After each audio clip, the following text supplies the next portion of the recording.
Welcome to the Ocean Cruisers podcast hosted by Andy H. This week we are speaking with Martin from the M Jambo Sailing YouTube channel. Martin is currently in Germany planning his next passage to Australia and working on some upgrades to his Bavaria 33 holiday. We speak about his experience sailing and his career prior to his work now as a full-time sailing documentary maker. His incredible solo journeys that took him all the way from Germany to the Caribbean and back. We discuss his boat and the upgrades he made to it to get it ready to cross the Atlantic, and what it's like to spend 42 days alone on the ocean and travel 5,000 nautical miles non-stop through multiple weather systems. You can view Martin's incredible journeys and his upcoming passages on his YouTube channel, M Jambo Sailing. Follow us on YouTube, Facebook, Instagram, and download the audio on Apple Podcasts and Spotify. Don't forget to like and subscribe. Enjoy! Hello viewers and listeners, this is Andy with the Ocean Cruisers podcast. So today we're going to have a conversation with a gentleman called Martin who has a boat called Jambo. His YouTube channel is M Jambo Sailing. We're specifically going to be talking about two recent trips that he's made, one from his home country down to the Canary Islands and across to the Caribbean. We're going to talk a little bit about some of the troubles he had over there, as everybody did who was there in 2020. He then decided to solo sail from the Caribbean back to Germany non-stop. So up the coast of America, around Scotland, then back down to Germany. Pretty wild journey. It's on YouTube, you can check it out.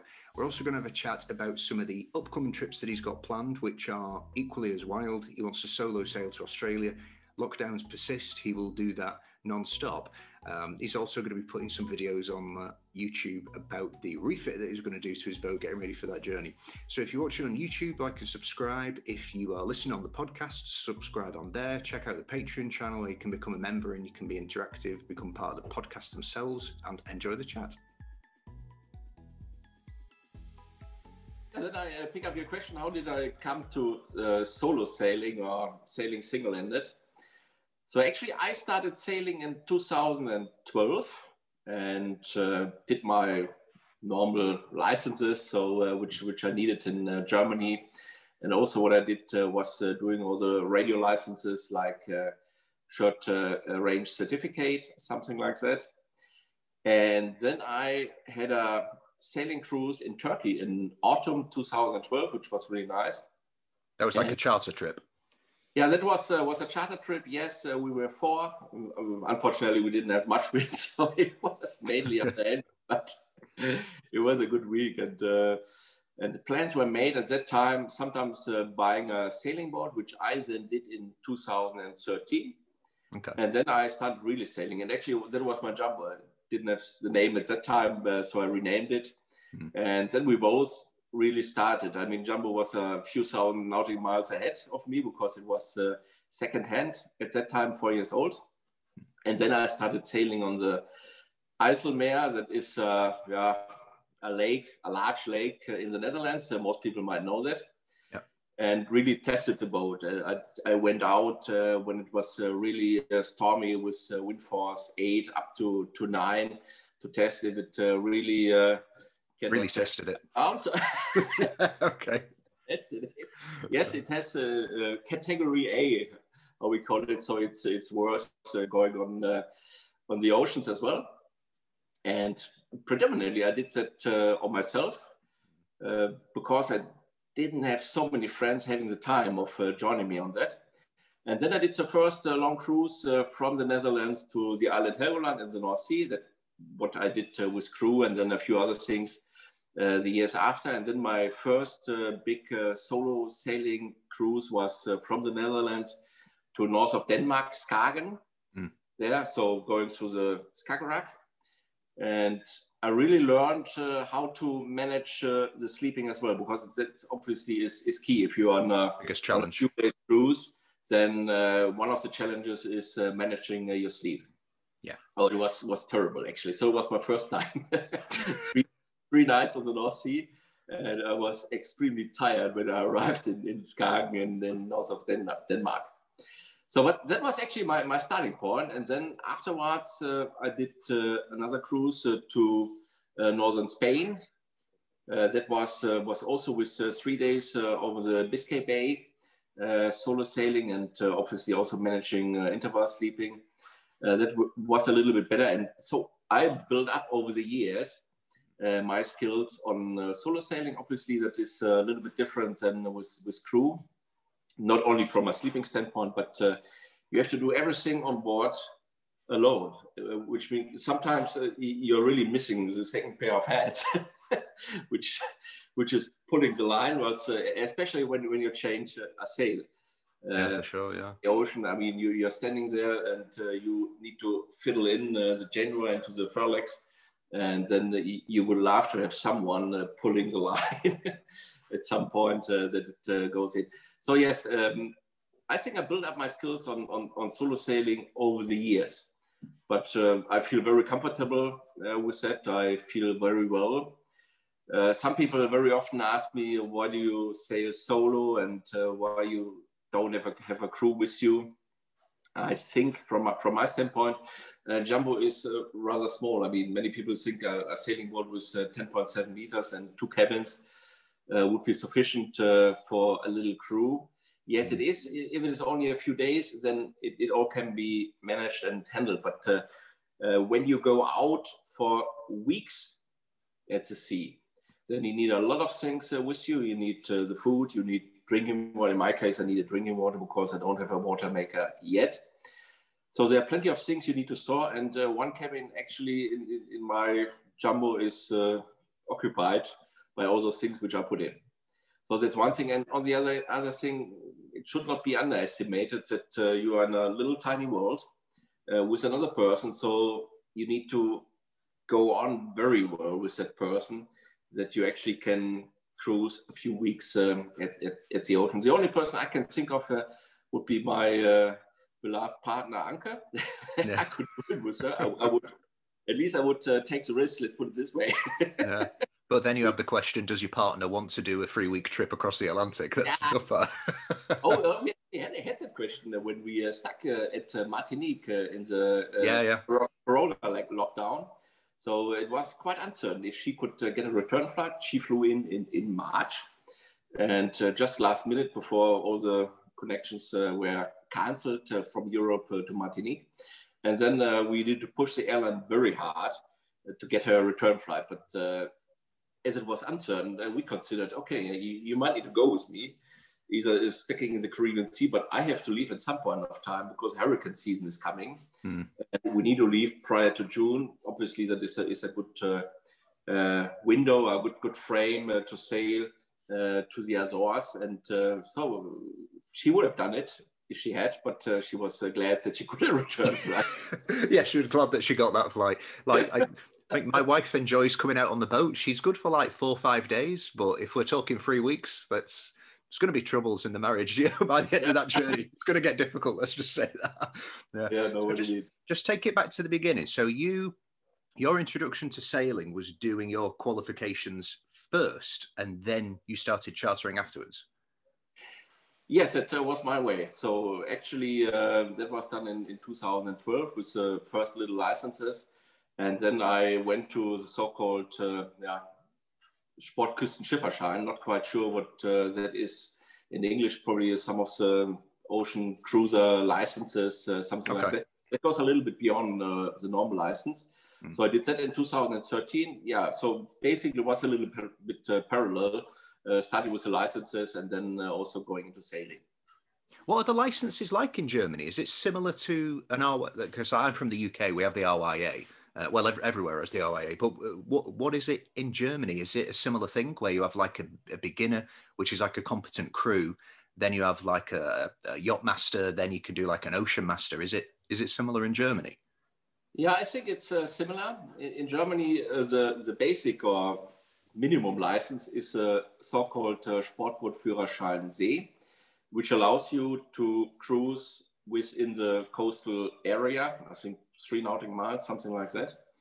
And the other one is driving a pleasure craft inland under engines, and the next one is under sails. And on top of that, you get, as I said, Sportküstenschifferschein, which allows you to cruise up to 12 nautical miles. Obviously, above that, there is no license required because it's the oceans There's no requirement by law that you need a license anyway. But international water. That's a different topic. I mean, do you need a license or don't you need a license? I'm getting the question quite often. Do you need a license? I always recommend you need to check the local requirements regarding that, because some people want to cruise in the Mediterranean Sea, and some countries require that you have a license, so you need to meet that.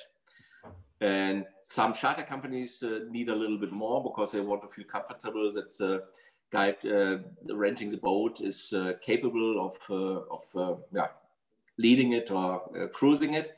So that's important. That is always my advice. But I don't think that a license itself gives any indication of the capability of a sailor. I mean, I think there are plenty of good sailors without a license. I know in the UK it's not strictly required, or is it in the meanwhile? Is it required? No, it's not required. I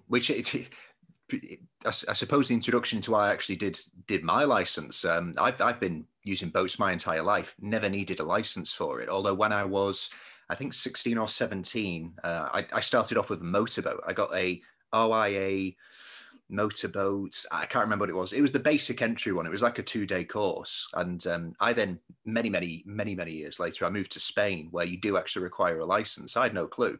So it had gone past the point. I'd actually bought my boat.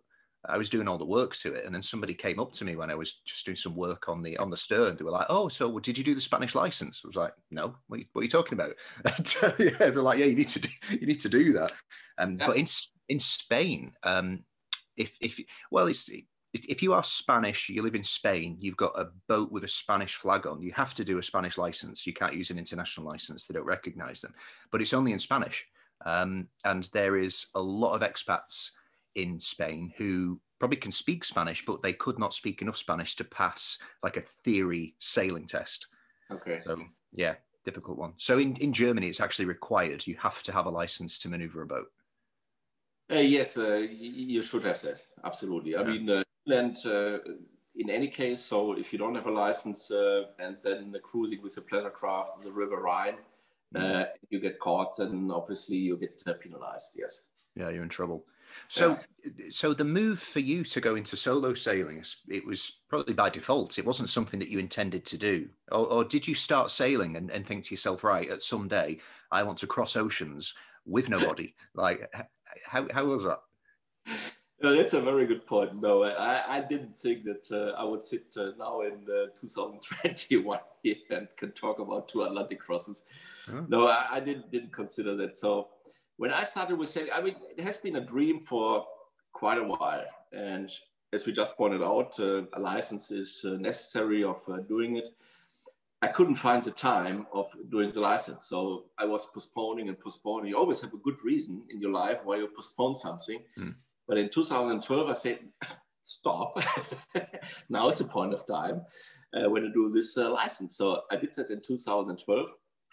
And then actually, I wasn't really considering at that point buying a boat. I mean, I was more thinking about chartering a boat. But then when we had the cruise in Turkey in autumn, then the idea was born. Yeah, probably at some point of time I can buy a boat. Actually, my first thought was buying a motorcraft, so a motor yacht, something like that, and start with it and learning on that, and then going with from there with the next boat, and would buy a sailing boat. But actually, I had good friends, all sailors, and they said you have to go to a sailing boat. Don't buy a motor first. So I did that, and so I started in 2013, and then I was really enjoying sailing in the Netherlands. It was great because the IJsselmeer is huge when you start, because you can sail 5 hours in that direction and 3 hours in that and 4 in that. So it's quite huge. So in the beginning it was absolutely sufficient. And I didn't think that I would cross the ocean. But 1 year later, when I had been in Helgoland, with my first longer cruise, or after that first longer cruise, I think the idea was born at some point of time crossing the Atlantic, because when you're sailing, you're getting more into the thing. So you listen here, you read articles, you go on YouTube. So you are looking more into sailing. And I think that 1 year later, I had the dream Yeah. of crossing the Atlantic Ocean at some point of time. At that time, it was far the distance, so I didn't expect doing it that soon. So you were thinking about doing this when you were still sailing on the lake?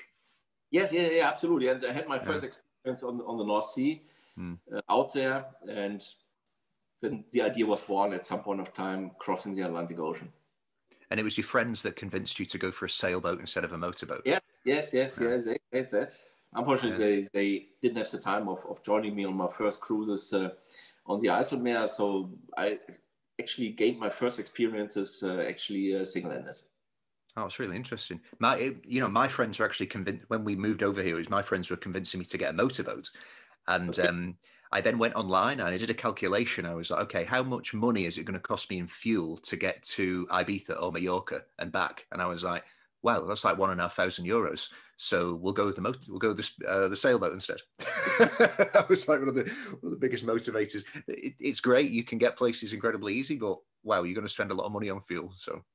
Yeah, that's true. That's an interesting point of view. So from the time that you were doing the lake sailing, at what point did you decide, okay, we're going to take it out of the lake and we're going to put it in the ocean? When was that? I think that was pretty soon afterwards. So I did one cruise, as I said, in rough conditions there with 8 to 9 before.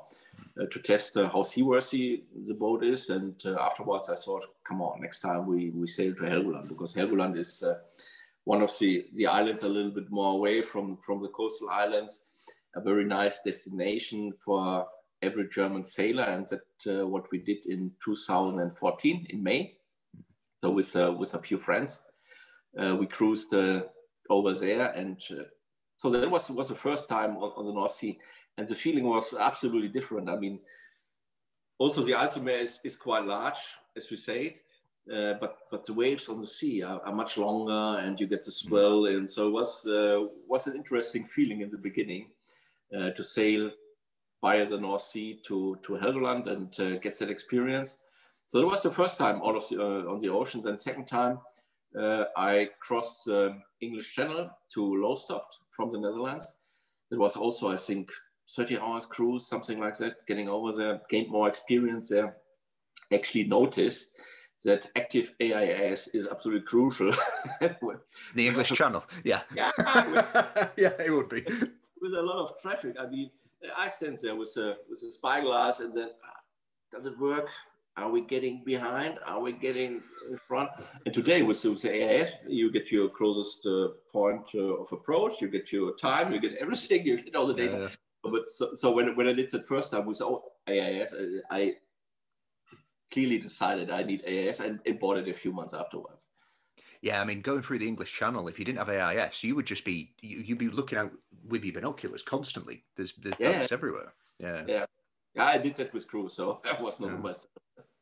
Well, so just say, for example, at what point, I know you said it was like at 2012, but you said that your entry into sailing, you've been putting it on and on and on, and you were waiting, as you do, because life gets ahead of you. If you've got a job and you're earning money and a house, that type of thing. Was there something specific happened in your life that made you say, right, okay, now I'm going to do it because this has happened or this will happen? Or was there anything that made you take that step?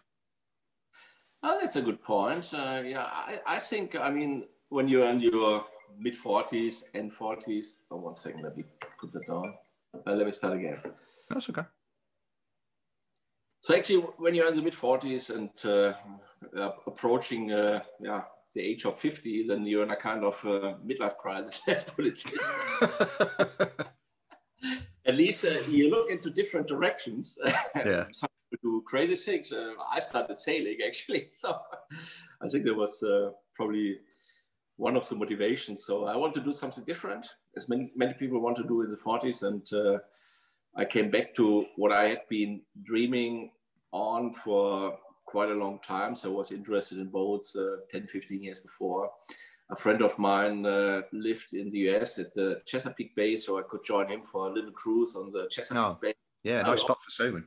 Oh yes, it was all so cool. So that dream was there, and I simply made it in 2012 and started with the licenses. That's really cool. Was your beloved partner, was she supportive of the concept of buying a sailboat and traveling around the world? Oh yeah. At that point, I didn't mention that I would sail across the ocean. Yeah, start simple. No, absolutely. She's fully supportive. She loves the board life. She loves coastal cruising, and we really both enjoy that. It's great. So yes, we both are addicted. What did you? Sorry, is she your wife or is she your fiance? She's my partner. Right, partner. Cool. How did you get into that conversation of you getting on a boat and sailing across the Atlantic by yourself? Was that like a gradual thing, or did you one day watching TV? I'm going. How did you get into it? Yeah, that is. I think circumstances forced the discussion. Okay. Because in 2000 and what do we have now? 2021. So 2019 I started. And actually, we are doing our plans or making our plans quite well in advance, 6, 7, 8 months before. So I made the plan sailing to the Canary Islands in 2018. Okay. And in 2018, we sailed to south of Norway, Sweden. It was all great. It was so much fun. But then I wanted to go the other direction. So the year before, in 2017, I went to northern Spain and back. That was nice. And so in 2019, I wanted to go the other direction. So I figured out that so usually what I'm doing is sailing 2 weeks to the destination, then sailing there for 2 weeks, and then sailing back for 2 weeks. So that has been the plan in the past, or sometimes getting 3 weeks there or something like that. And this time I thought I could probably go even further if I sail there, let's say boat over the winter there, and next year I'm sailing back. So the plan sailing to the Canary Islands was made in 2018. Okay. And I wanted to go to the Canary Islands, so sail to the Canary Islands in about 4 or 5 weeks, but always sailing with the boat for 2 weeks to one place and flying back, working again. At that time I was working, then going back and then sailing the next bit to the Canary Islands, and then enjoying with my partner Anke the Canary Islands. So what happened in 2019, my employer surprised me with a little reorganization and said, yeah, I'm sorry, you are out. I've had one of those. Yeah, all right. Yeah, guess where the company is located? US. Okay, it's an American company. They tap you on the shoulder one day and say, oh, you're great, we can't do without you. And a few months later, they reorganize and you're out. So I was out from 1 week to another, actually. So I had to work a few days. So that happened in March. And actually, afterwards, I feel forced to happiness. I have to say that. I mean, the good thing is in American companies, you get your suspension. What is it? Remuneration? No. What is it? Redundancy payment. That was the word. So you get your redundancy payment, which was okay. And actually, also it surprised me at that point of time. I was preparing for the next chapter of life after the working life, and that would have happened probably 2 or 3 years later. So I was saving a lot of for that point, because I didn't want to go until 65. That's the normal retirement age in Germany. So I wanted to stop working earlier, and it probably would have happened now or something like that. So they surprised me with it a little bit earlier. So plans were made sailing to the Canary Islands. So what I did in April and May last year, the year before, 2019, was making Jambo fit for an ocean crossing, because we had to decide at some point what would we do when I'm on the Canary Islands. 2 options, obviously, sailing back to Spain and then France and Belgium and probably England back to the Netherlands.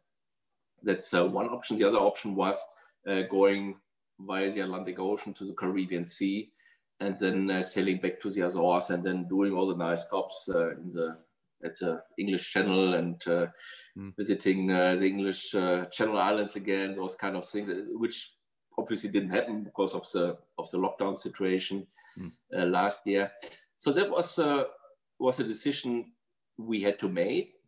And I didn't say, I mean, yes, my preference was obviously clear. I want to cross the ocean. But it was a mutual decision. So we discussed it, and then we said, what should we do? Yes, I can go back via Spain, probably Portugal again, and do that, or the other way. And we both decided, yes, I sail across the Atlantic, and we meet in the Caribbean Sea and see us there and have a nice time. Also knowing that we would not see us for quite a while, because I mean, going back in Europe would be much easier, flying back in between or something like that. And but going to the Caribbean Sea would require that we are much longer apart in between than the other way. But we both decided that, and so I got the green light and could do that. So you're crossing over to the Caribbean. You said, was it 28 days you did it, or 27 days? From the to the Caribbean Sea? Yes. That was 27 days. 27 days, right. So you had already sailed down to the Canary Islands, and it was a point after that, basically, where you got made redundant, that you decided, okay, now I'm going to take the boat over to the Caribbean rather than bring it back to Germany. So actually, we decided that prior to the start from the Netherlands, we decided that that would be the plan, sailing to the Canary Islands, and then from there to the Caribbean Sea, and then back to Germany. So that was right. Made prior to heading off to the Canary Islands. Right. Okay. And so I'll get back onto a different topic, but I just want to know, this whole trip basically got messed up because of the lockdowns and the restrictions that the Caribbean countries are putting in place. And you ended up returning back to Germany a few months later. Was it like 3 or 4 months later? How long were you actually there for? Say it again, sorry. So how long were you in the Caribbean before you then had to leave? So in the Caribbean Sea, I arrived early in February and left early in May. So actually at February, March, April. So a little bit more than 3 months. Okay. And I mean, yeah, and from the subsequent videos that you put on YouTube as well, you actually got to see quite a lot of the Caribbean in that short space of time. Like, you did visit a lot of islands. Yeah, I saw Guadeloupe, Antigua, Barbuda. I tried to visit Nevis, but I couldn't get in the country because they made it quite ugly for people clearing in. And then I gave up and sailed up to Saint Martin, and then from there, Saint-Martin, so the French part of that island, and one stop Saint-Barth, and then I went down to Martinique. Yeah. So I didn't see much of Martinique because the whole time we spent at anchor in Le Marin or Saint-Anne.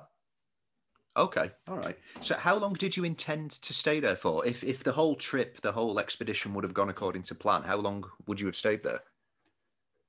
Actually, similarly, I always wanted to leave the Caribbean Sea early in May. Right. Because I did a lot of modifications on Jambo in April and May 2019. So prior to heading off to the Canary Islands, so I put the solar panels on, did a few other things. And for me, the whole sailing around the Atlantic, the 2 crosses, was a kind of, I wouldn't say test drive, but it was for me to see how the boat... Can you imagine crossing the Atlantic is the test? What's the real thing? Yeah. Exactly. But for me, it was really to see how the boat is performing on such long cruises. And also it was important to see how I would get on with, first of all, the long passages over the oceans. How would I get on being apart from my partner for such a long time? How will it all work? And that was very important. And actually, I came back with a long list of things I would like to change on board. That's clear. But on the other hand, also, has become clear to me what I like, what I don't like. Actually, I like the single-handed crossings. That is going extremely well. I have a very good rhythm there. And think that, it's easier, as we said before. It's easier to do it single-handed than having someone with me. Also, I could handle all the things on board very well. And what I also found out, what I don't like is exploring all the new cities and the new areas on myself. That I would like to do with my partner Anke. So and gives us some guidance for the future, how we want to organize such cruises. And yes, it was really fantastic. I mean, I learned so many things. It was the first time for me that I had to do customs clearance somewhere with a boat. So I learned that regulations are quite different from country to country. The easiest one are the French islands in the Caribbean Sea. They make it very easy for people just keying everything into a computer. And then someone in a snack shop, actually in St. Andrews, was Snack Boo Boo, a very nice guy. And so you key it in, you stamps it, you pay €3, and that's it. And then you have done customs clearance. While other islands make it very ugly, like Nevis, I couldn't easily clear in. So I didn't do it. Antigua, they were very bureaucratic, but it was a fair process. Were these difficulties because of COVID, or is this like processes that they just have in place anyway? No, it was before. I was all prior to COVID. Yeah. So actually the customs clearance process was only affected once at the end in Fort-de-France when France did a declaration that they do a lockdown, and then there was no possibility to do customs clearance. But I think they have overdone a little bit. They shouldn't. I mean, when you close borders, you shouldn't close the border controls, for instance. But that's what they did. But I could do customs clearance in Le Marin afterwards, and explained it. I was in Fort-de-France, couldn't clear, and I said, "Yeah, sorry about that. But we're in crazy times, and we're getting into that." So a little bit apologetic. So they explained that some of the authorities probably have a little bit overdone. No, all the other customs clearance was prior to that. And when I left Martinique, it was also easy. Snack Boo was open. They had a piece of paper outside, a little announcement when they have the opening times, and they could easily do customs clearance there and leave France. It's funny, you know, being European or living within the EU, you completely forget what it's like to have to do a customs clearance, to get a visa, to get permission to enter a country. It's so strange. Like I've lived overseas my entire life, more or less, since I was like 19, so I'm used to it. But my wife is from Syria, and going anywhere if you're from Syria is in most cases impossible. You just can't get in. A lot of countries just don't accept people from Syria. But when we moved back to Europe, I remember when we were in Spain and we were talking about going on holiday places, and I was like, you know, we'll go to Italy, we can go to France, we can go to Portugal. And she was like, oh, how do we get there? I was like, oh, we'll just drive. And she was like, oh, you can just drive. I was like, yeah. She was like, but what about the borders? And like, do I need my passport? I was like, there is no borders. It's like, mind blown. Like, she couldn't understand it. I was always like, you could just drive to a different country. I was like, yeah, you can just drive there. No passports, no borders. So yeah, we're kind of spoiled in a way because we've got so many incredible choices being in mainland Europe. Right, question. So prior to you crossing the Atlantic by yourself, which was 27 days, what was the biggest solo offshore passage that you'd done? Was it like crossing Biscay, possibly? Yeah, the biggest one was actually sailing from Fécamp to Porto in Portugal. Oh, okay. It wasn't planned like that. I got a little bit late with departing from the Netherlands because I had to do a renewal of the rig. So actually, when I asked my insurance company in May 2019 to insure me for the ocean, for the Atlantic Ocean and the Caribbean Sea and the return, they made it a little bit of a mess and informed me very late that there's what is it? 1 second, you need to cut that out. You need to. It's like you've got 10 years or something. Yeah. So there was an assessment of the boat was necessary. Oh, you needed a survey on it. A survey. Yeah. Okay. So that's pretty strict. So yeah, the insurance company surprised me that there was a survey necessary on the boat because it was older than 10 years. They notified me very late. They sent me a letter at home and also advised them before that I'm not at home. Please communicate via emails because I can't pick up emails. And they were so upset with them and changed my insurer. And when I changed my insurer, they said, let me see what I can do because I have a back company back insurance company, and I checked with them, and they said you only have to do a rig check. A rig check, right? Which I thought, okay, that's good. We just tick the box, and then I can get my insurance. But they found that the rig was no longer okay. So they go up there and they check all the plates where the hooks are in of the wires or the steel ropes. So there were a few broken, and also some of the ropes were broken. So I had to renew the rig, and so that was done in June. And as I couldn't find somebody doing it quickly enough, so I lost 1 week there. And then I sailed off I wanted to go straight to the English Channel Islands, to St. Peter Port on Guernsey. I've been there before, and I was really looking forward to that.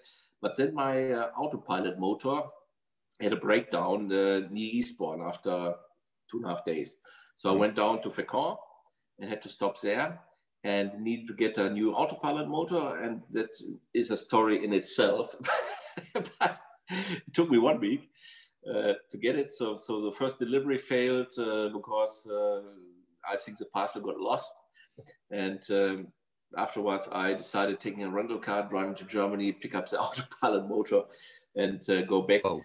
And then when everything was ready, it was a strong wind in the English Channel, so wind force 8. And as I wasn't very lucky before, I thought, come on, stop there for another couple of days.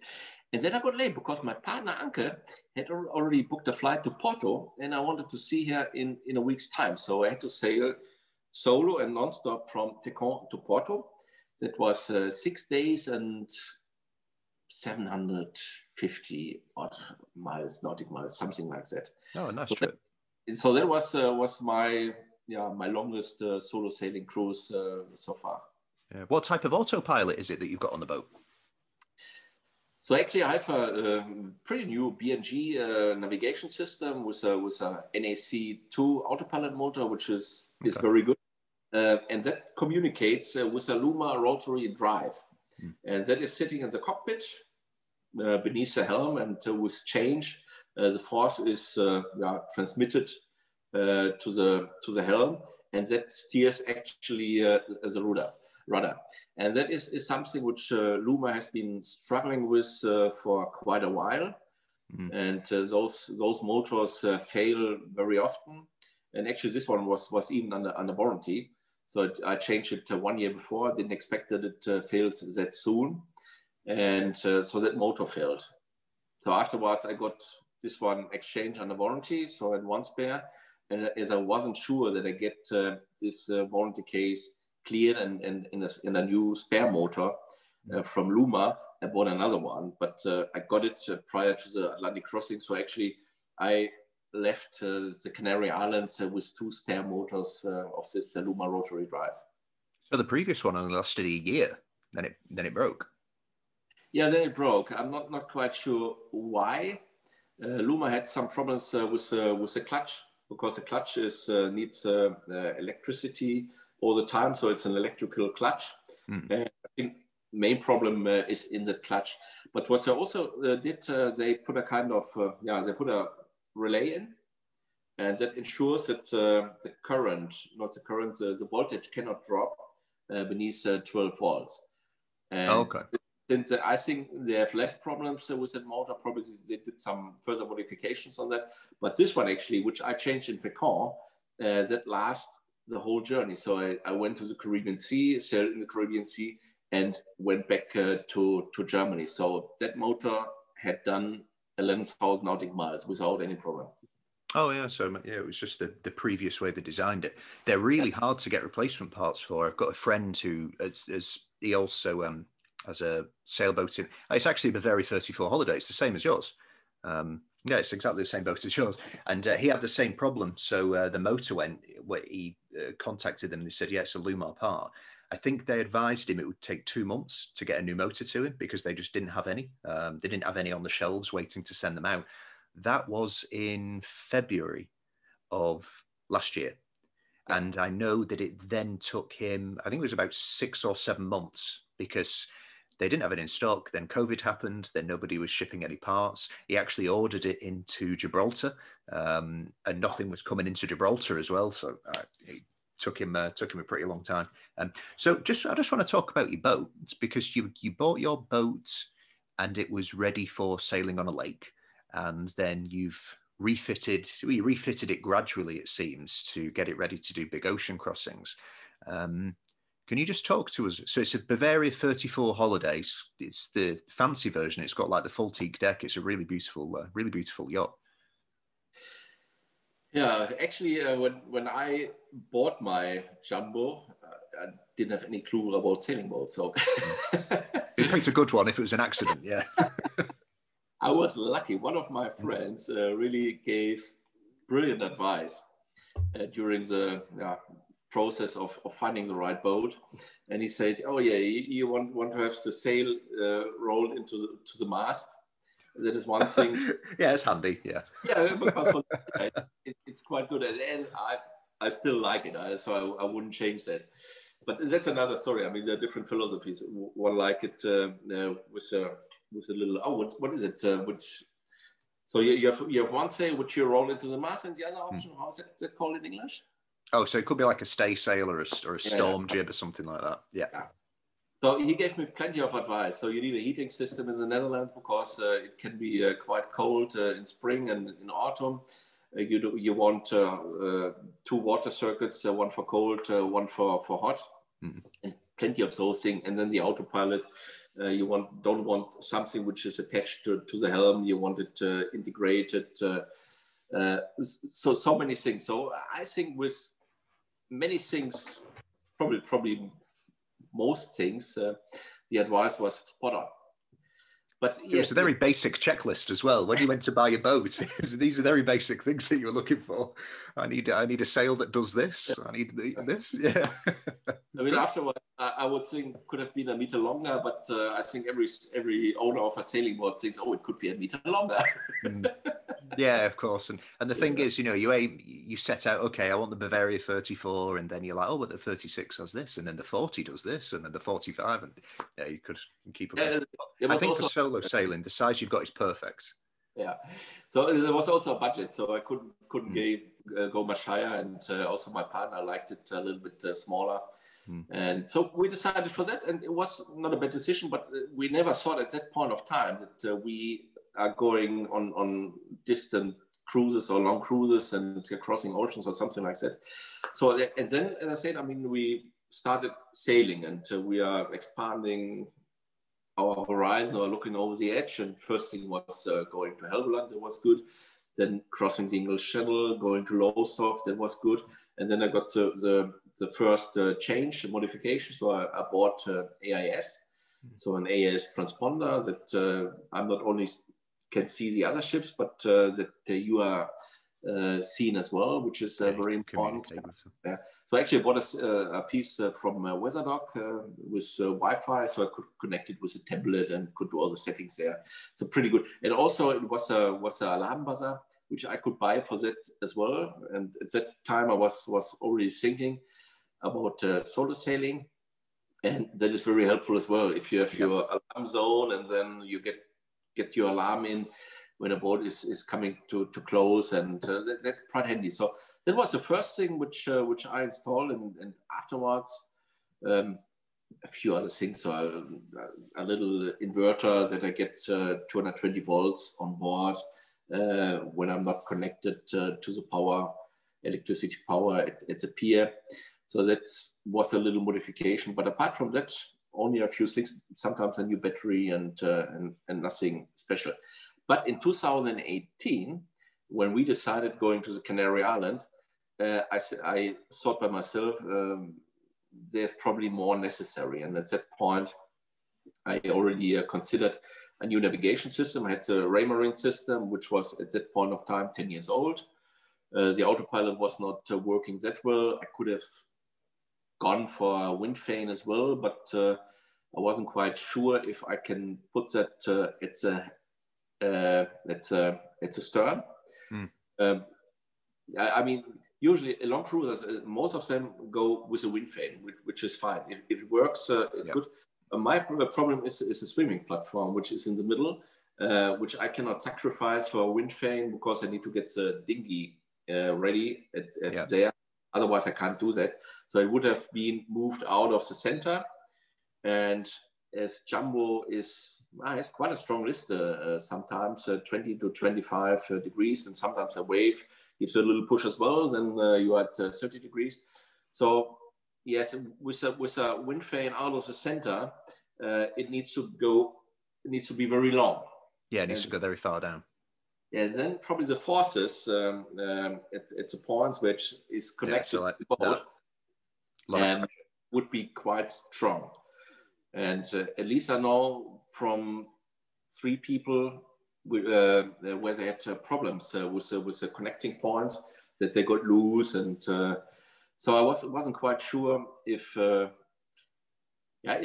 boat is fit for that. I mean, we're doing so many modifications on the boat without asking any design engineer, but with something like that, which is going at the stern, and also it is beneath the water line, at least it's very close.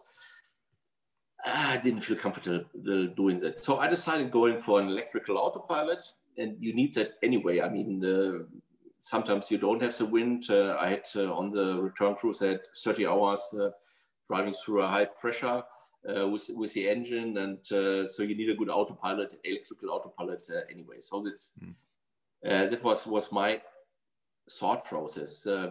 Rather going for a very good electrical autopilot than keeping the old system and then putting something at the stern, which I'm not comfortable with because it might be too risky. The boat might not be strong enough and might require even to strengthen that whole area even more. So that was the thought process. So I bought a new navigation system, 2 chart plotters, and also a nice forward scan, and also this very good NAC2 autopilot computer with gyro sensors. It works very well. I mean, you can play a little bit with the settings, and you can adjust those settings to all the sea conditions you have. And even in the rough sea on the return cruise, when I had to battle with the rest of that tropical storm Asa, and the waves were up to 4 or 5 meters, it was very good. It steered extremely well. I was not sailing downwind, and I was actually sailing hard up the wind as best as I could. Actually, I got an angle of 90 degrees to the real wind, but under those conditions, it was pretty good. So I didn't lose any way in the direction I wanted to go. So that worked very well. So I put that in, and then obviously when I decided together with my partners that I cross the Atlantic Ocean, and we sail in the Caribbean Sea. I decided that I need more energy for that, so I put the solar panels in and did all the steel pipe construction. I had to do it myself because there was not enough time to find someone who could do it, and also for a reasonable price. So doing it myself was much cheaper. So did you buy the steel tubes and you bought the elbow brackets, that type of setup? Yeah, that's how I did the setup. And also I put those steel ropes in. Yeah, to support it. Yeah, to stop it from doing that. Yeah, similar to the mast. So the mast is similar to the rig of the mast, similar concept. So you put those steel ropes in to stabilize it, and that works very well. So I put that in, and apart from that, not so many modifications. I think it was more or less ready, and the rest I wanted to see how it goes. And then I started to the Canary Islands, and for me, it's test ground, because when you put a steel construction in and solar panels, so I didn't do any calculations on the forces. I mean, yes, I'm an engineer, but you work a lot according to your gut feeling, what you think might work. That's fine. Yeah. So for me, was the whole cruise to the Canary Islands was also a kind of test drive to see how it all works. So I had some of the pipes disconnecting in very rough conditions, and I did a few little changes on Lanzarote there. But apart from that, it all worked very well. And then I said, okay, we've gone here. We have gone through the rough conditions around the Canary Islands. And the Canary Islands, I mean, most people know that. They have the so-called acceleration zones. Those are wind zones between the islands, and the wind is a little bit diverted there, and you get partially high wind speeds there. So I had one cruise from La Palma to El Hierro, where I had wind force 7 to 8, and the waves are quite high. And it's a little bit different to the open ocean. When you have 4,000 meters depth, you are in coastal area, and then the waves are coming to the coast, so they can get a little bit steeper on the open ocean. So, but that all worked very well. So I didn't lose any pedals. It was good. Nothing fell apart. So you got, so from going to the, so to go to the Canary Islands and then setting off from, you basically upgraded your navigation system, your autopilot. So that was a full system, so it all works in unison. You got the solar panels attached, and you upgraded the battery system. That's what I did on Lanzarote. So actually what I found out, I had 2 times 180 ampere hours AGM batteries, and they were not perfect. I mean, the capacity was not good. The batteries were a little bit old and didn't have the capacity as I had when I bought them. So I decided, yes, let's go for new batteries and be a little bit more on the safe side. That was not very good, because the batteries I bought on Lanzarote, I exchanged them, I think, in October. So I departed from Lanzarote in January, put them on board and put them in. And then I was always connected to the electrical power from the pier. So that we're not really tested. And what I found out first night on the ocean, I found out that they are even worse, or were even worse than what I had before. So that was always very difficult. So the problem with a small capacity of the battery is, first of all, obviously you need to charge more often. So the solar panels, they provide the power during the day, but early in the afternoons, they come to a point when the batteries are full. They could deliver more, but they regulate it down, and the controller then stops delivering the amperes. So that limits your solar panels on one hand, and on the other hand, during the night, I had to go up more often, I think 3 times during the night. I had to switch on the engine, so I was charging with the engine. And the engine, and that's something I forgot. I put a Sterling controller in, which gives more performance from the alternator, from the engine. Yeah. So that delivers about 70 to 75 amperes at medium RPMs. They're really good quality as well. I've got one on my boat that is 25 years old, and it still works perfectly. Yeah, they're brilliant quality. Really good. So really, they are doing a very good job, and with those boosters, they call it booster. So I put that in. So actually, during the night, I had to charge 3 times because of the bad batteries. So that was not very good. Were the batteries bad, or do you think you just needed more capacity? No, they were bad. Right. Okay. So they were. Were they not?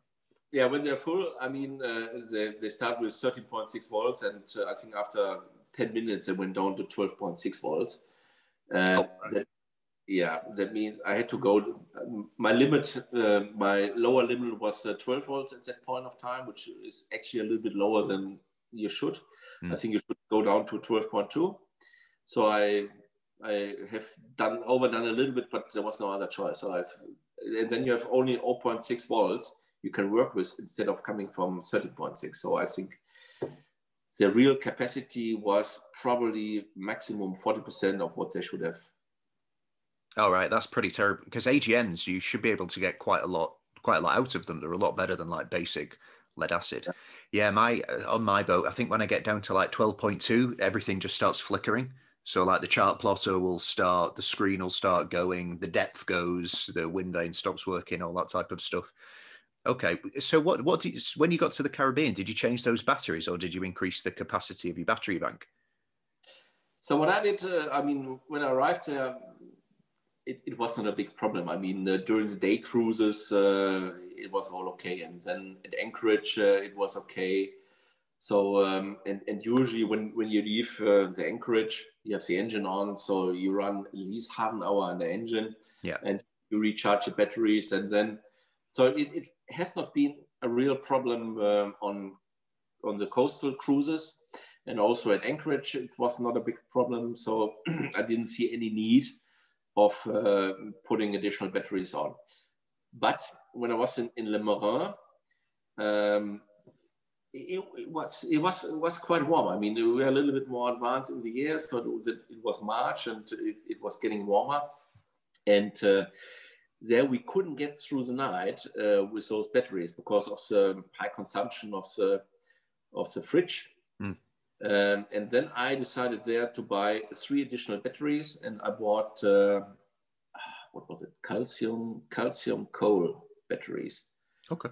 They have similar requirements regarding the voltage as the AGM, not similar, exactly the same requirements regarding the voltage. So about 3 times 108 ampere hours in one of the shops, and I added them to the existing ones. And that, I think it at least doubled the capacity of the batteries, and then we could go through the night. But then we had the problem at Anchorage in the mornings. We needed to recharge the batteries and need to switch the engine on.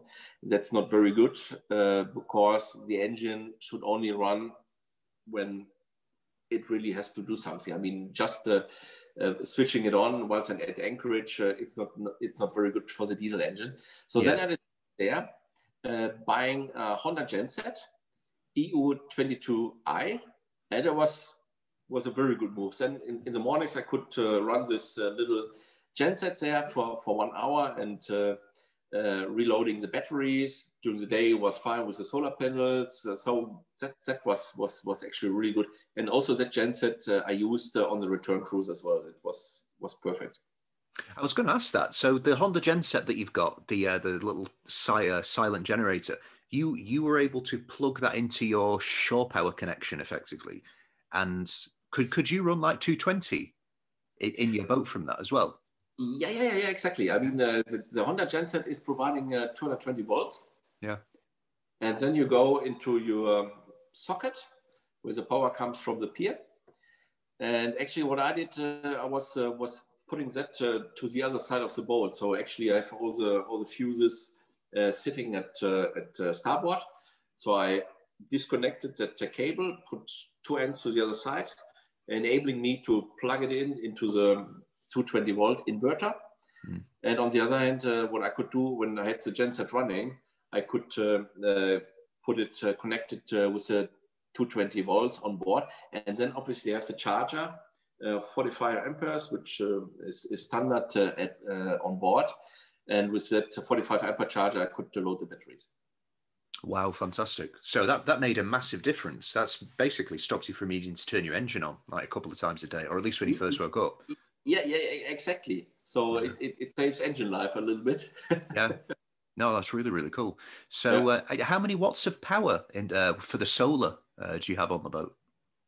So I have 480 watt peaks. Okay. That's what it's called. Yeah, which is at Anchorage, I would think with a sufficient battery bank, I wouldn't need to switch the genset on every day, probably every second or every third day.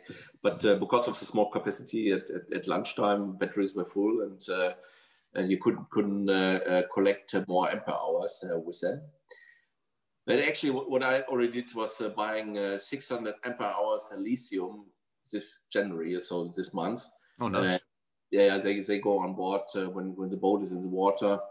I change those batteries, and that should cure all my battery problems. And also, what I'm gaining from the solar panels will be much more. Yeah, much more efficient way of using the solar panels as well. Okay, so is there anything, obviously after you did the trip back from the Caribbean to Germany, is there any additional changes that you wanted to make to your boat after that, other than upgrading like the entire battery system? Was there anything else that you wanted to change? Yes. So actually what I've considered is, first of all,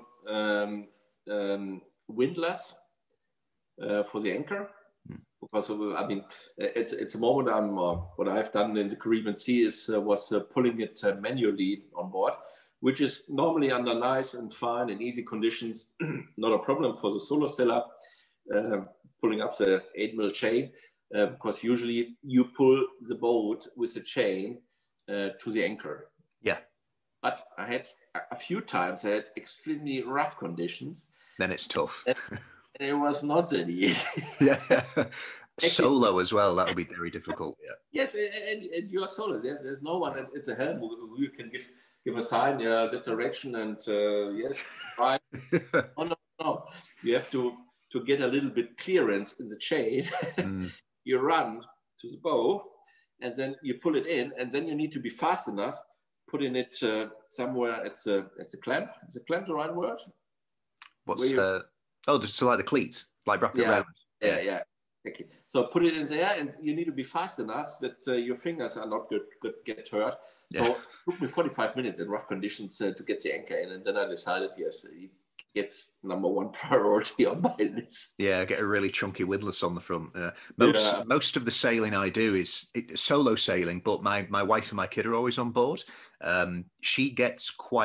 She gets seasick, not easily, but I think like 30, 40 minutes out, if it's choppy, she gets a bit seasick. So I've only ever solo sailed, really. I've never really sailed with anybody helping me.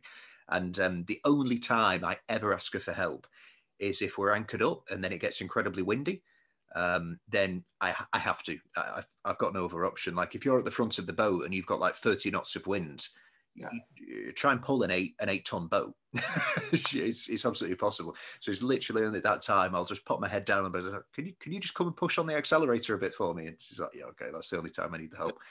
So that was the main thing that you thought you would benefit from if you went and did some long-term cruising again. Yeah, so that is one thing, because it's not only for convenience, but it's a safety factor as well. So that will go in, then the larger battery bank as well. Then also a new charger. I mean, I was fully dependent on the 45 ampere charger. First of all, the capacity is not very good with 100 amperes. And secondly, if there has a breakdown, I wouldn't have anything. So I need a new charger as well, which I bought as well. So a 100 ampere charger, which allows a shorter loading time, obviously, or charging time for the batteries. So that's what I put on. And basically, the water maker, I shouldn't forget the water maker. Yeah, because you were filling up water jugs when you were in the Caribbean, yeah? And that is once, so first of all, it's for convenience, yes, because what we had to do is to go with the cans and drive to the pier in St. Anne. And we were lucky that St. Anne, the community of St. Anne, was providing fresh water free of charge there. So, but I had to go with the dinghy or drive with the dinghy backwards and forwards and fill up the water tank to keep us going. So it's for convenience on one hand. On the other hand, on the long cruises, what I did was buying drinking water in bottles, large bottles of 5 liters. And that is creating a lot of rubbish. So when I was back from the 6 weeks cruise from Martinique to Helgoland, I think I had 10 bags. Just of trash. Plastic. So it is. So the water maker is yes, as I said, for convenience, but it's also reducing the trash. So and you need space for the trash as well, and that needs to be managed on a small boat because it takes space. So yeah, I mean definitely, yeah, because your boat, you've got one cabin at the back and you've got one cabin at the front. Yeah, exactly. Yeah, fine. Yeah. So then, so your cabin is on the starboard side at the back? Port side. Port side, and then you've got a bathroom on the starboard side. Yeah, bathroom and then a storage area. Yeah, so if you've got like 6 weeks worth of trash, that's like one bedroom filled with garbage. Yeah, exactly. Yeah, I mean, yes, you can make it a little bit smaller, but my strategy was having the dinghy not upside down, but the other way around, so looking upside. And I had all the diesel and fuel cans in that storage area. And as soon as they got empty, I put those into the dinghy, which was upside, so I could store them all in. And the space I created by that was used by the rubbish bags. Yeah. Yeah, that's another thing to consider, isn't it? How much trash you're actually making when you're out there as well. Yeah. So a water maker would solve a lot of that problem. Yeah. Okay. So I just want to talk about your trip back, because this was a big one. This is a really big journey. And I take it you didn't intend on making that one trip originally. That was probably going to be stopping a number of different ports, marinas, anchorages across North America. I mean, you were in the Caribbean. The COVID lockdown started happening, and I presume it kind of tied in with your plans anyway. So you were going to be coming back around this time. Was it a bit daunting? Was it a bit scary thinking about having to do that entire journey in one go? Because the United States completely closed off access for Europeans. So even if you had a problem, you wouldn't have been allowed to enter, I take it. Absolutely. So that was one of the issues. So actually, my initial plan was sailing to the Azores, arriving there in June, spending 3 weeks together with Anke around the Azores, exploring the islands. And then I was really looking forward to sailing slowly through the English Channel and visiting all the nice places where I have been before. It would have been great. It would have been really nice. Fantastic plans. So that was the original plan. That was the initial plan, yes. Very good. Hopefully I can do that at some point of time. Yeah. It would be really great. So and then we had the lockdown, which I don't know why it surprised that suddenly. I mean, it hit us very suddenly. So I had the first visitors on board on St. Martin. My three friends came, and we had good plans, sailing around Saint-Martin, going up to Anguilla, St. Bas. And when they arrived, and St. Martin was from a customs clearance standpoint very strict, I would say. So they were really very formal, very strict. And what I did was I took my friends, the passports of my friends, and added them to the crew list. And then when we left St. Martin, we did customs clearance to get out. So they got an exit stamp in the passports, and they were out. And a week later, St. Martin stopped letting people in who have been 21 days before in Germany. And they have been obviously 21 days before in Germany, and they have officially left the country. So they couldn't get back in. And the flight was from St. Martin. So that was causing a lot of headaches there. So and we went to St. Bas, and then we're thinking about how we can resolve that. And we were only one night at anchor at St. Bas. And what I found, it was a little bit rough during the night, so I had the chance to Google a little bit. And what I saw was, one island after the other is closing the borders. So we are not only getting back to St. Martin, we might not go to any other island. So you might not be able to get on land at all. Yeah. So we stopped the cruise. They went on a flight in the morning from St. Bas to Martinique, because Martinique was at that time open, and was the best chance getting a flight from Martinique to Paris or Amsterdam with Air France or KLM. So we stopped it. And I even took them with me on the boat for 2 days to Martinique. Actually, I did that solo. And also Anke had already arrived on Martinique. She was supposed to fly to St. Bas. We stopped that as well. And we decided to stay in Martinique, on Martinique. And I sailed down there, and the friends flew down to Martinique. And they had to stay for a couple of days in an apartment. And then they got a flight home. Quite lucky. And when I sailed down to Martinique, so when I started, everything was fine.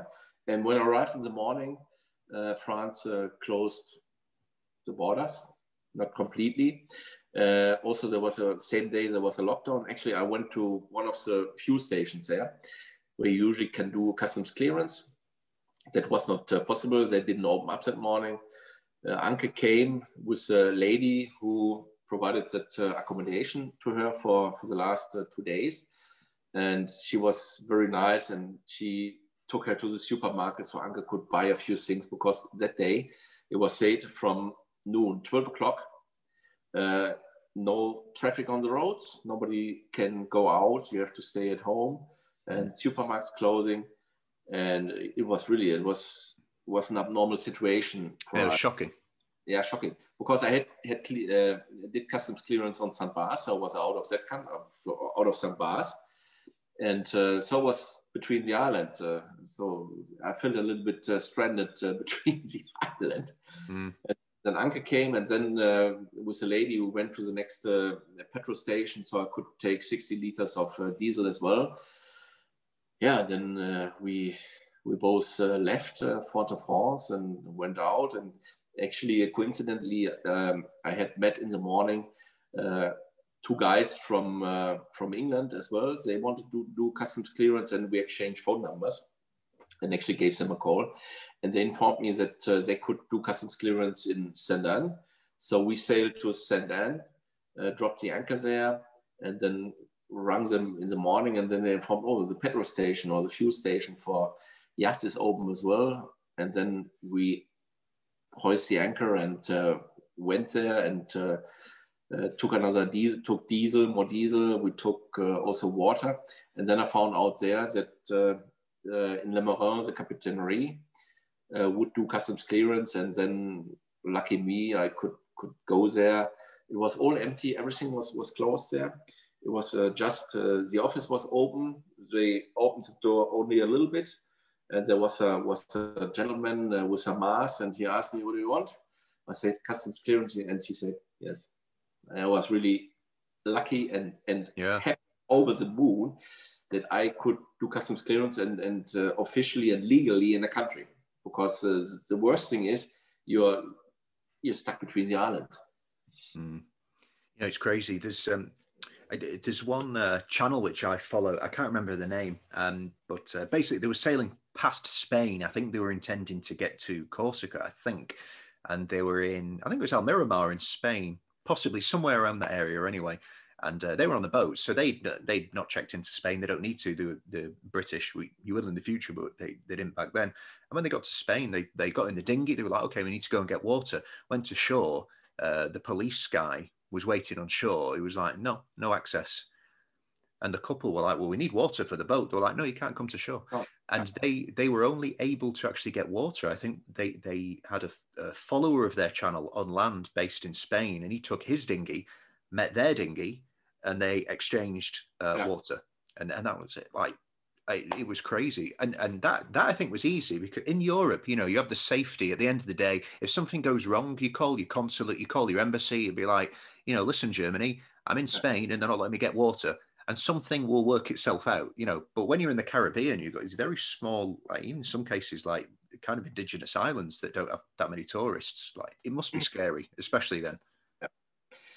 The good thing was that France did it within reason. So they accepted further yachts for a few more weeks, and then they stopped that, also without quarantine. But afterwards, with quarantine, they made it a little bit more difficult. But we have to be very thankful to France that they let us in, that they gave us that anchorage for 8 weeks free of charge, that Saint-Anne provided the fresh water. They dealt with it very reasonable. Yeah. The supermarkets open. And there was also no risk that we are running out of food, because the Marin is a large charter base, and all the people didn't come to the charter yacht. So, but the food was on order, so the supermarkets were always full. That was also very good. And then as I said, the fuel station for boats was open, the fuel ponton. It all was very good.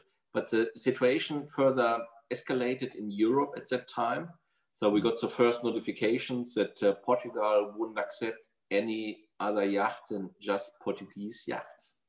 Right. So okay. It was probably a little break with what we are known to or used to, that in Europe you can stay within Europe. So they didn't accept yachts, apart from being needing some help or being in difficulties. And also the Azores were completely closed. And as you know, on the return cruise, the Azores are a very nice stop, and most yachts use it as a stop in between to Europe to sail on. Even the Azores were closed. They didn't accept people coming into the country. They opened that up a little bit more later when they allowed that you can drop the anchor there, and then you can go with the dinghy to the pier, and then you can order something such as food, water, and diesel, and they would bring it to a gate, push it through, and then you pay there. So that was the only thing which was allowed. So that means our plan visiting the Azores couldn't be done. So yeah, it was completely impossible. Did you ever consider leaving your boat in the Caribbean and then just coming back when the whole thing was finished? No. Not an option for you. That was never an option. I mean, I didn't want to be away from home for that long, and it also was not foreseeable how long it all would go on. Oh no, I mean you leave the boats in the Caribbean, like put it on the hard, and then you just go back to Germany to see it out. Was that an option for you? No, that was no option. No. I didn't want to do that. Because so actually I wasn't sure where I could do that. Obviously you have the hurricane season, you need to go further south. I mean, if I had put some efforts in, yes, probably I would have found a place where I could do that. But then on the other hand, you're leaving your boat. You might get a flight back to Europe, but it was very uncertain if and when you can return to your boat. So your boat would be in the Caribbean Sea, and I would be in Germany. And I mean, yes, afterwards we know more, and so it was possible to fly back at some point of time. But even though it's not that easy with a second wave, so restrictions are quite hard there. So no, that was never an option. And also what I wanted to do is actually after the cruise around the Atlantic Ocean, I wanted to do those modifications on the boat. I needed a repair on the sail drive. So the seal needs to be exchanged because the boat is 11 years. After 7 years, you should do that. So I'm 4 years overdue. That's what I want to do. And also I have plans for the future. So it has never been my plan sail from the Caribbean Sea to the Pacific, because as I knew, the boat was good for what I did. But for longer cruises, I wanted to gain that experience, and then I wanted to do the modifications, and also wanted to do the plans according to what I like and what my partner uncle likes. So it was never an option really leaving the boat there and postponing everything. So it was clear that I sail back. But obviously it was not possible entering France. France probably would have gone, would have been possible, but you had to fill in a piece of paper, a declaration that would probably allow you to get in, but everything was quarantine of 14 days. And then obviously, as I could not really have a nice stop on the Azores, and yes, I could have gone to the Azores and get there and take water and food and diesel. But the diesel you put in, you need to get there under engine and get out, because usually the Azores are in a high pressure zone. And you rarely, under the right conditions, you might be able to get there under sails as well. But normally you consume a lot of diesel. And I thought, why should I use the diesel, get there and get out there? Food I can put on board as much as I need for a non-stop cruise. Water as well. I had the Honda genset, which helped me producing the electricity I need. I bought a few additional cans for the fuel. So I started with 110 liters of petrol. I had with the inboard tank, I had 260 liters of diesel. I had 150 liters of drinking water. I had over 400 liters of fresh water. So you were stocked up. Yeah, and actually, I saw the opportunity for a non-stop cruise, and I jumped on that. I was so it works out really well for you. Yeah, Yeah. So yeah, and I could say I'm a little bit forced to do it. So nobody could say, "Oh, are you crazy? Sailing non-stop." So it wasn't my choice. I was forced into it. Well, I could say it's a better option. Yeah. No, I was really keen because I wanted to sail as far as I like it. Because on the cruise from Lanzarote to Guadeloupe, it was 27 days. But yes, at the end, it was probably at the point where I thought I want to arrive now. But I was really not at the point where I say, okay, I have enough. So I wanted to see if I really can get to a point that I say, I have enough. So 27 days on your own on a boat isn't enough. No, and even after 6 weeks, it was good. I mean, when you sail solo, and so I didn't have a satellite phone, I didn't have mobile data or something like that. Just that a little Garmin. The InReach. The InReach, which it's not sufficient.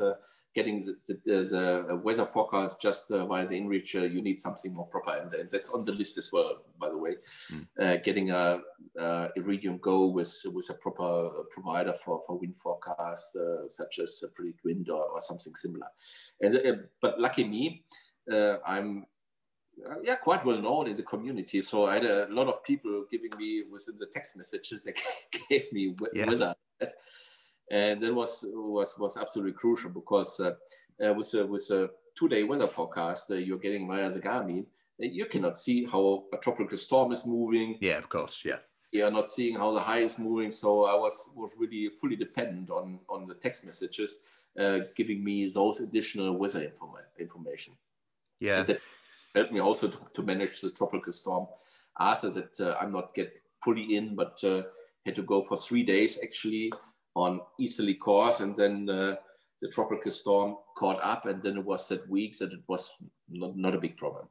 Yeah, I've had a discussion with my friends about this because we went to the Canaries and we had the Garmin InReach, so it was really nice because you can be tracked. So if there's ever a problem or the tracking disappears, you're like, well, we need to call somebody. But you can keep in touch. So I was like sending my wife a message every day.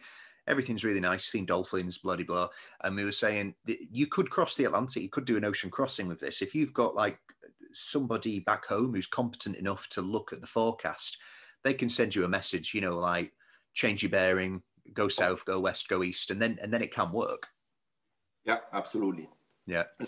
Going from east to west, it's probably more doable because you are in the trade wind zone, which is more or less stable, at least from a directional standpoint. You get the wind out of northeast, the east, and sometimes north, but that's more stable. But once you are returning, you're driving through the systems. So you have a low here, you have a high there, and you need to jump from one high to the other. So you need to have extremely good information about the movement of highs and lows to get through and not getting caught by a tropical storm. Yeah, and not getting caught in an area where you have no wind as well, because if you're stuck for 3 days with no wind, that's maybe worse than getting stuck in a storm. Yeah, that's true. Yes, it's absolutely right. I think sometimes it's easier to battle with rough sea and strong winds than having no wind.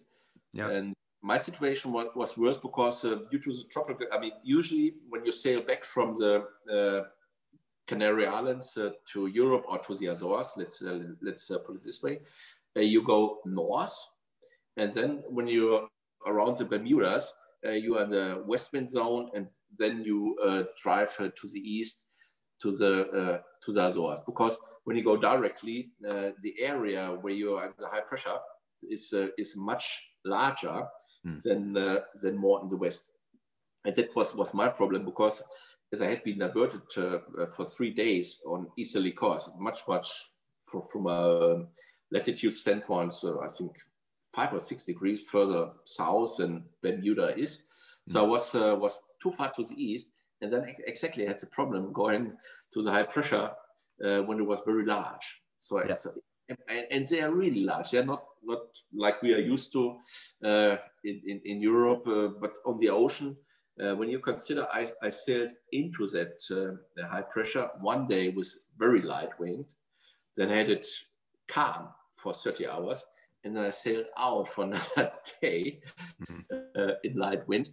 So you can imagine, so if I do 5 knots on the engine, 5 times 30 is 150 nautical miles, and 100 before and 100 afterwards. That's 350 nautical miles when you're in a calm area. Yeah. It's large.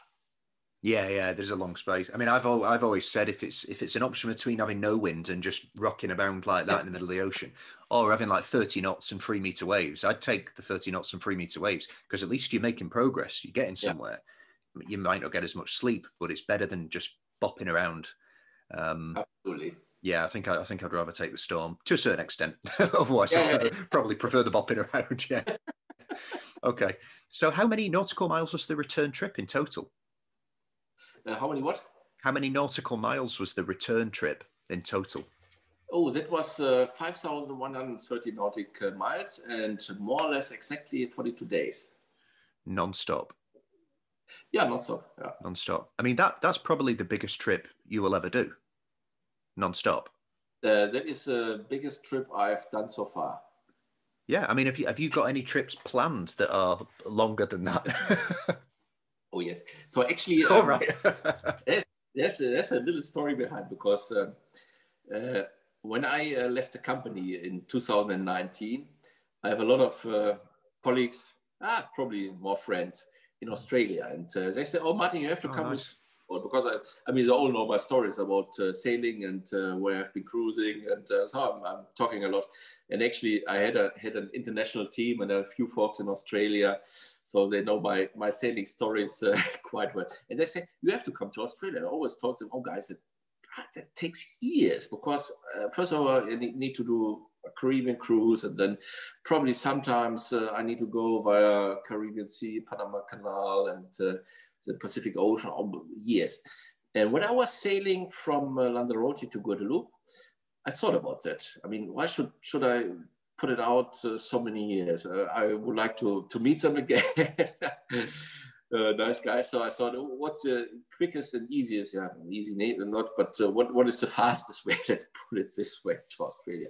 And then actually the other way around. So if you sail from Europe, Azores, and then Canary Islands, Cape Verdean Islands, and then South Africa, and then from South Africa to Australia, that would be the years. And that was a plan I made on my first Atlantic crossing, but said, okay, let's see how the return runs. So, and that worked out much better than I thought. So I could deal with 6 weeks on sea very well. My boat did it, even not equipped as I think it needs to be. And that's what I'm doing over this winter now.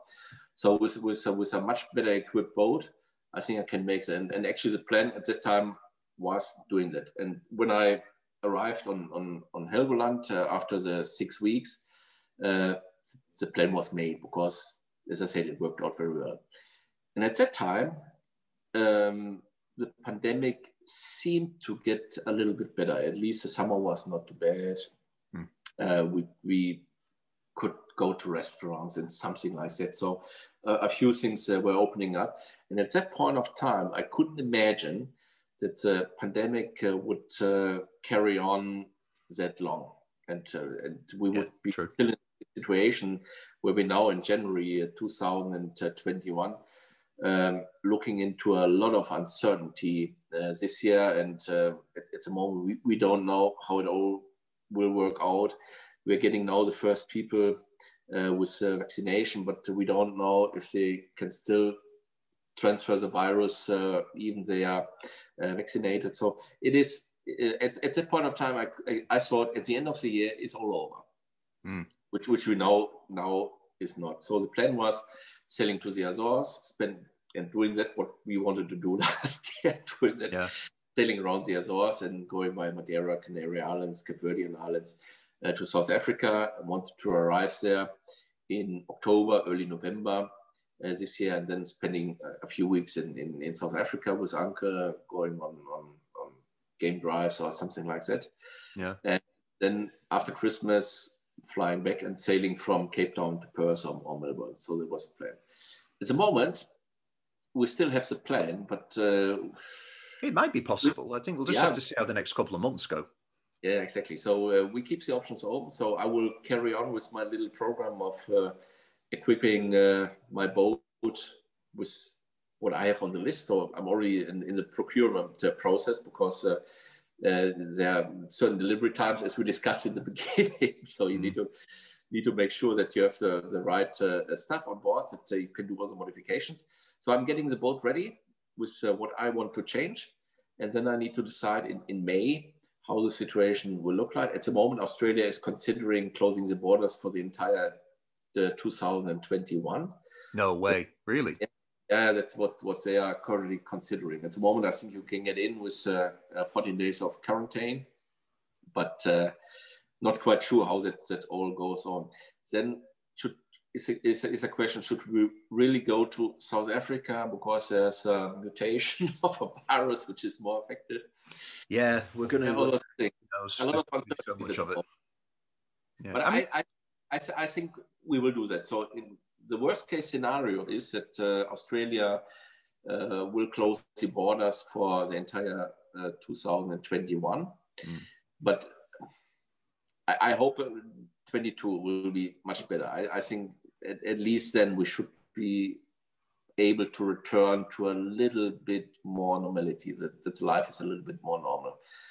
So the plan could actually be sailing to the Canaries, hoping that I can fly back to Germany, because I need to get my vaccination as well. At the moment, they are short of those, what is it called, those doses. Oh, the double dose. Is it the same in Germany? You need to get need to get it done twice. Yeah, they are short of that. So, right. Yeah, and I'm in the last group. So I'm in group 6. So the 5 other groups in front of me have higher priority. So which is a good thing. It means you're very healthy. Yeah. Yeah, that's true. Yeah, that's a good thing. Yeah.